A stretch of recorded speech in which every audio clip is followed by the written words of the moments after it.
મારો જન્મદિવસ આવે છે 15 તારીખે, તો એક વિચારું છું કે ગરીબોને અનાજની કીટ આપવી છે. મિત્રો જો તમારા પણ ધ્યાનમાં કોઈ ગરીબ હોય, હદથી વધારે તમને લાગે કે અમને ખરેખર મદદની જરૂર છે, તો એક કોમેન્ટની અંદર એમનું એડ્રેસ, પિનકોડ સાથે એનું મોકલજો. હું અનાજની કીટ એમને ગિફ્ટમાં આપવાનો છું. મિત્ર આ લિમિટેડ કીટ છે, એવું નથી કે 50-100 છે. હું 30 થી 40 કીટ આપવાનો છું ગરીબોને, કોઈ જાતના પૈસા લીધા વગર અને કોઈ જાતની લાગવડ વગર. મિત્રો તમને લાગે કે આને ખરેખર અનાજની કીટની જરૂર છે મિત્ર, તો પ્લીઝ કોમેન્ટ કરજો. અને તમને કોઈને જરૂર નથી તો પ્લીઝ આ વિડીયો 5 થી 10 વ્યક્તિને શેર કરજો, જેથી કરીને પુણ્યનું કામ તમે પણ મારી સાથે કમાઈ શકો છો મિત્ર. અને એક બીજી વાત મિત્રો, મારા 200 કે ફોલોવર થશે ને એટલે મારે ફોલોવરને આપવાનો છું મસ્ત મજાની સાયકલ ભેટમાં.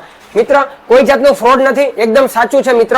માતાજીની સાક્ષીમાં હું તમને કહું છું, કોઈ જાતનું ફ્રોડ નથી, કોઈ જાતનું ચીટિંગ નથી મિત્ર. મારા 200 કે ફોલોવર થશે ને એટલે મારા કોઈ પણ એક ફોલોવરને આ સાયકલ હું ભેટમાં આપવાનો છું મિત્ર. અને ફોલોવર્સ કોણ હશે? મારા ખરેખર ફોલોવર્સ જ હશે મિત્ર. કોઈ જાતના મારા રિલેશન વાળા નહીં હોય, તેમજ મારા કોઈ ફ્રેન્ડ સર્કલમાંથી નહીં હોય મિત્ર. અને તમે સાબિત કરી બતાવશો ને કે આ વિડીયો ફેક છે, કે હું જૂઠું બોલું છું મિત્ર, તો હું તમને 50,000 રૂપિયાનું મિત્ર તમને ઇનામ આપીશ મિત્ર. કોઈ જાતનું ફ્રોડ નથી. તમારે પણ સાયકલ જીતવા માટે તમારે 10 વ્યક્તિને વિડીયો શેર કરવાનો છે અને મને ફોલો કરવાનો છે. અને તમારા ધ્યાનમાં કે ખરેખર જો ગરીબ હોય ને મિત્ર, તો પ્લીઝ યાર એનું કોમેન્ટ બોક્સમાં એનું નામ, એડ્રેસ, પૂરેપૂરું એડ્રેસ કરજો, કે જેથી કરીને અમે સુરતથી એમની ત્યાં અમે કુરિયર દ્વારા એમને કીટ અમે પહોંચાડી શકીએ. તો મિત્ર તો પ્લીઝ આ વિડીયો ફટાફટ